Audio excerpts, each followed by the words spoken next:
Mute something. Okay. Yeah, and then that mic's on. Good. Okay. Okay. Good. Hello, hello. Testing. Okay. Okay. So we're streaming, and we'll get things going. I guess we're kind of just waiting on this to start. Let's see, it's 3 minutes until start. Um, why don't we just start either way at like 2 minutes from now? Okay. 10:59. You can just say we're. It's about to begin. Mm-hmm. Yeah. So you'll just hit desk enable. Just treat it like a fast cast, and then we'll do the rest. Okay. Sounds good. So should I just do it anyway at 11? Mm-hmm. Even if it's not totally up yet? Right. Okay. Sounds good. Okay. Is someone manning the ship with the Zoom in there? Or like, is it just like gonna start whenever?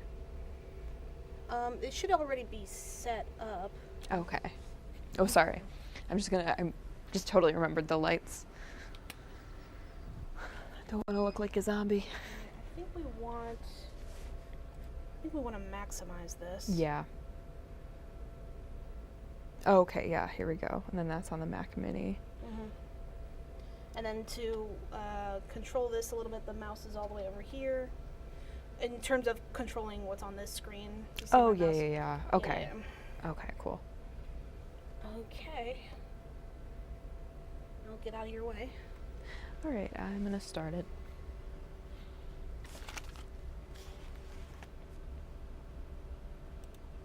Actually, just let us know when you're starting, and then we can send official alert. Okay.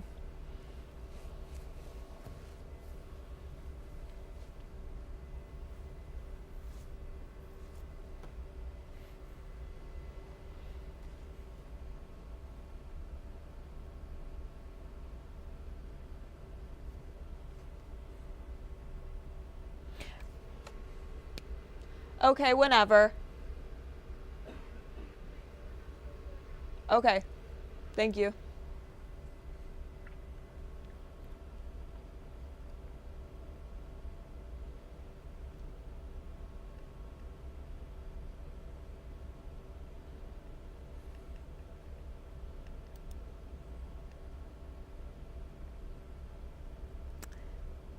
Hello, we are interrupting Local News Live right now to screen a DNR conference on how you can reduce waste this holiday season from the DNR, anything from wrapping paper to Christmas lights. So that is just about to start, and we'll have it up here right now.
which includes items such as soup cans, soda bottles and cans, glass jars from salsa and sauce, plastic milk jugs, water bottles, and detergent bottles, just to name a few. In addition, everywhere in Wisconsin, you can recycle cardboard, newspapers, magazines, office paper, and other papers. There's likely more that you can recycle in any given community, but this is where you need to check locally. For example, some communities accept aluminum foil and pie pans, but many do not. It's also important to know that a recycling symbol on a piece of packaging does not necessarily mean your local program is set up to accept it. Because of this, what you can recycle at home may be different than what you can recycle at your holiday destination if you're traveling. So here's a tip, check with your host on whether or not something can be recycled, but if in doubt, throw it out. Now that you know what can go in the recycling bin across Wisconsin, it's equally important to know how to prepare these items for recycling. Equipment used at many recycling processing facilities sort recyclables based on shape and size. Therefore, how you place the recyclables in the bin really matters. Paper and cardboard should be flat. Empty boxes of air pillows, packing paper, and packing peanuts and break down the box.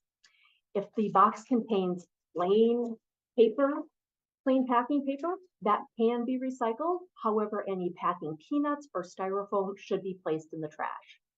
Air pillows and bubble wrap can be recycled if the air is mostly removed by dropping them off at a retail location that accepts plastic bags for recycling. Another tip, if your box is really big, cut it down so it's no larger than 3 feet by 3 feet to ensure it's not too large to travel on the conveyor belts that are used at recycling facilities. Cans and bottles should be rinsed but not flattened, so resist the urge to crush those aluminum cans. Flattened cans and bottles can end up with the flattened paper and cardboard, and paper mills would rather not get your cans and bottles.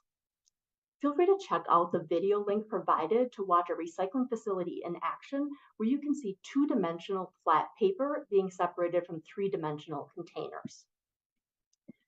Now turning to holiday waste in particular, let's look at what you can recycle and what should not go in your recycling bin. So wrapping paper that is simply tearable paper with no glitter or foil can be recycled. So that's in contrast to this foil wrap.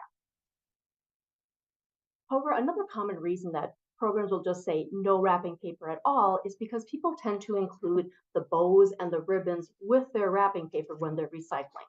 Or they'll take their wrapping paper and roll it into a ball. As I mentioned before, paper needs to be flat in order to be properly sorted at the recycling facilities. Now turning to gift bags.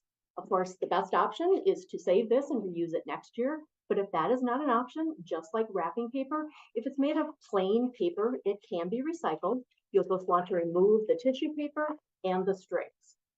The tissue paper itself should not go into the recycling bin. Tissue paper, like other types of tissues such as Kleenex, napkins, paper towels, those should go in the trash. Next, turning to holiday cards. Similar message, if the card is a plain paper, it can be recycled, so watch out for any glitter, sequins, and other non-paper material. For instance, if your card plays music, that means it has a battery inside and it should not go in your recycling bin. Another common waste around the holidays is holiday lights. We call these in the industry tanglers because tanglers can get wrapped around the recycling equipment if they are put in your recycling bin. Operations can come to a grinding halt and workers literally need to go into the equipment and cut out these types of tanglers in order for the recycling equipment to operate properly. Another common tangler that we see at recycling facilities is plastic bags. Similarly, these will wrap around the processing equipment and can cause operational downtime. Another common tangler is clothing. If you do have clothing that you would like to dispose of, in your recycling bin is not the proper place. If it is reusable, consider donating it, but otherwise it should go into the regular trash. During the holidays, many communities, retailers, and scrap yards will collect holiday lights for recycling, so look for those drop-off opportunities. And similarly, clean plastic bags and film can be dropped off at retail locations that accept plastic bags for recycling. Now I'm going to go ahead and turn it over to Sarah for more tips on batteries, electronics, and reducing food waste around the holidays. All right, thank you, Jennifer. So 2 more items that should never go in your recycling bin or cart are electronics and batteries. The recycling collection trucks and facilities that are designed to handle cans, bottles, and cardboard are not set up to handle computers and cell phones.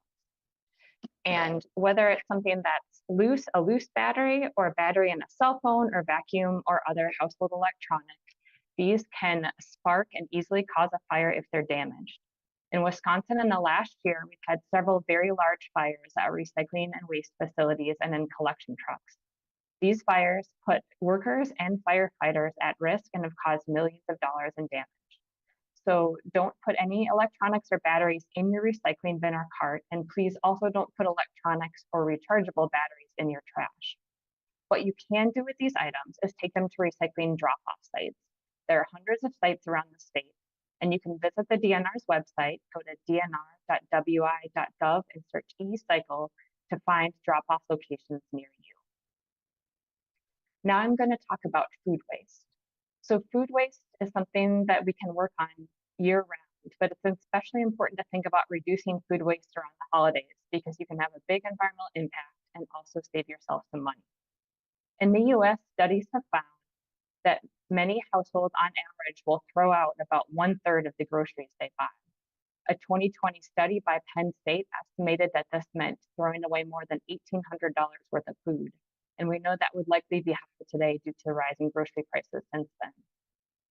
The DNR did a landfill study in 2020 that found food waste was the largest single category of what we're throwing away. It made up 1/5 of all the waste we were sending to landfills. And about 70% of that was food that would have been edible, not things like scraps or peels.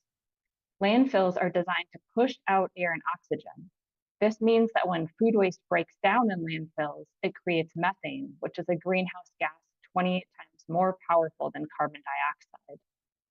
And while we do need to reduce food waste from all sources, studies have found that households are the single largest source of food waste. They're a larger source than restaurants, grocery stores, and cafeterias combined. So to help the environment and save money this season, we have some tips on reducing and preventing food waste. One tip is to make sure that you understand the date labels on products. The only date labels on food that are regulated in terms of food safety are for infant formula. Any other dates you see that say sell by or best by or even expiration are dates put on the food by the manufacturer or the grocery store that help reflect best food quality. So just because something is past the date on the packaging, it doesn't mean it's unsafe to eat. The US Food and Drug Administration recommends that consumers use your senses to see how something looks or smells to help you decide if it's safe to eat. And there's some good online tools, including from the US Department of Agriculture, that can help you figure out what are good safe storage guidelines for different types of specific food products. Another tip to consider is using ingredient substitution in your recipes. So if there's something that you wouldn't normally eat, like for example, if a recipe calls for a stalk of celery and that's not something you would normally eat much of, you could consider substituting something like a bell pepper or onions, or something that you can buy in a smaller quantity. You can also try to shop with a plan. So first, take an inventory of ingredients you already have. And remember, if you have that jar of nutmeg that might be past its date, it doesn't mean that it's not safe to use this year. If you are not used to making a certain dish or not used to cooking for a crowd, there are online tools that can help you estimate the amount of food you need to buy and prepare for a certain number of guests. When you do end up with leftovers, whether it's in preparing food or afterward, one thing you can do is to use your freezer. So if there's something like tomato paste or broth or even cheese where you don't use everything in a container, the freezer works really well for items like that. You can save them for future use. The freezer is also a great way to save prepared leftovers that you might not be able to eat right away. And other tips for leftovers include making a plan to have containers ready to divide the leftovers and send them home with guests, and also storing them in your refrigerator in a way that will help you get a cue of what you need to eat first. So for example, you can store in clear containers and even label them for a date or what needs to be eaten first, and put items that are going to go bad first near the front of the refrigerator so they don't get lost in the back. We have these and lots of other great tips, plus links to some of the tools I mentioned on the DNR website. If you go to dnr.wi.gov and search food waste. And just one more note about holiday gatherings where you're serving food.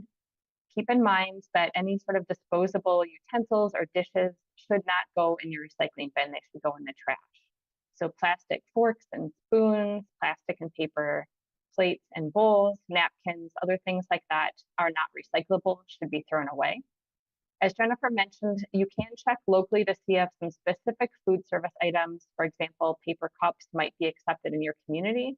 But if in doubt about these disposable food service items, throw them in the trash and not your recycling.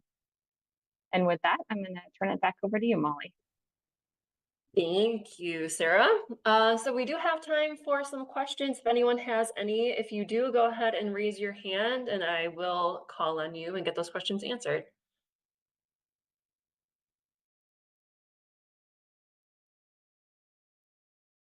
Danielle, go ahead. Hi, thanks for taking my question. I'm just curious if you've seen any change in recycling habits during the holidays over the years. I mean, do you see more participation since you've been putting the word out about this, or is there a trend up or down with recycling? Yeah, thanks for that question. So the department does collect recycling data, but it is on an annual basis. So we don't necessarily see trends from, say, month to month. So we'd be able to, reflect on the holiday period in particular. Looking at our recycling tonnage data overall, we have noticed the numbers to be relatively flat. We consider that to be not a bad thing. While population is increasing, a lot of the containers and that are used now are using less material than they used to years ago. So for instance, a plastic bottle or an aluminum can has less material in it than it did previously. So reflecting on those numbers remaining relatively flat, we are happy to see and consider that to be successful. And just a follow-up, where can you find that information on recycling trends? Sure. I suspect we can drop that link here into the chat. I believe if you were to search recycling data at the DNR website, that should be the page that comes up. Thank you. Thank you. Laura, go ahead.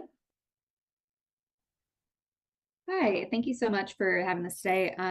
So yesterday we saw the news coming out of, in particular, Milwaukee about Christmas trees. So what is the best way for people who are looking to get rid of their Christmas tree come January?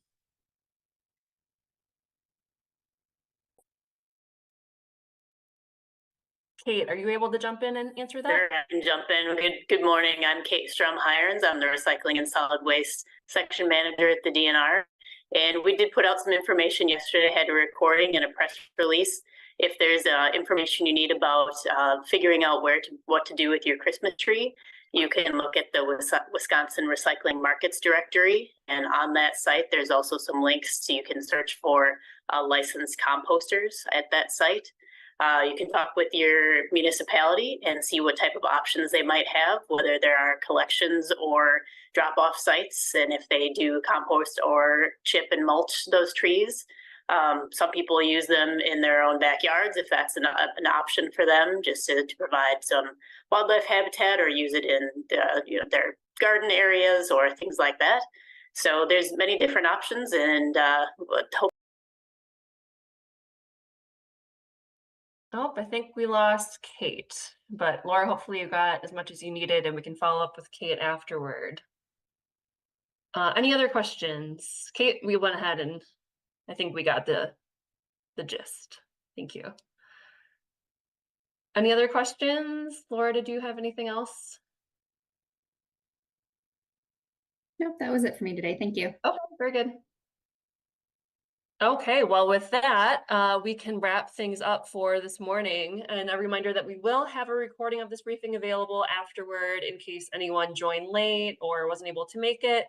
And if you do have additional questions, please reach out to us at dnrpress@wisconsin.gov, and we will get those questions answered as soon as we can. Thanks all for joining us, and have a great rest of your day.